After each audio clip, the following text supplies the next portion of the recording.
This is Little Rock 911. Please don't shots fired. What's your address, please? When 200,000 calls for help came into the Little Rock Police Department last year, Somebody stole your car. officers had to respond to every one. Because it's a 24/7 operation, 365 days a year, we don't have the luxury of telling people to wait in a moment of crisis. Shootings, break-ins, domestic disputes, all can require officers to work extra hours. If it's a high priority call, they don't wait. They don't wait for the next shift to come on. But with violent crime falling, what caused the department to rack up hundreds of thousands of dollars in overtime? Fox 16 obtained the paperwork and found individual officers making thousands in overtime annually. Officer Douglas King, assigned to the airport, is one of them. We did the math. King worked over 20 hours of overtime 7 different times last year.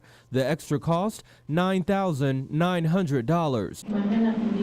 Another airport officer, Robert Beasley, worked over 20 hours 12 times, adding $11,000 to his salary. Compare that to Officer Mark Williams, one of the highest paid overtime officers. He accumulated 48 extra hours on a single paycheck, and last year took home an extra $20,000. Keep in mind, officer pay starts around $35,000 a year. To think that a person can almost make close to that. Correct.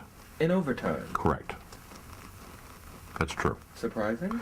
Not surprising. But possibly justified, according to Mayor Mark Stodola. You're talking about over an entire year, and so typically you're not talking about an entry-level patrolman that is accruing $20,000. You're talking about somebody that's in a different capacity. Stodola says he understands detectives have to work long hours to crack cases. Perhaps it's an accurate reflection of what's going on in our community that justifies and requires our police to be working more hours than a typical, 40-hour work week. Overtime costs also went up due to safety requirements at Little Rock's National Airport. It's necessary to have overtime in order to complete the job. Still, the mayor says it's up to police supervisors to make sure overtime doesn't get out of hand. Will you be asking some questions? Well, I think certainly if they're off on their projection of what that overtime is, then we need to come back and ask the questions on why, and to revise it for future budgets. How old is she? Because no one ever wants to be without public safety. Brent Solomon, Fox 16 News.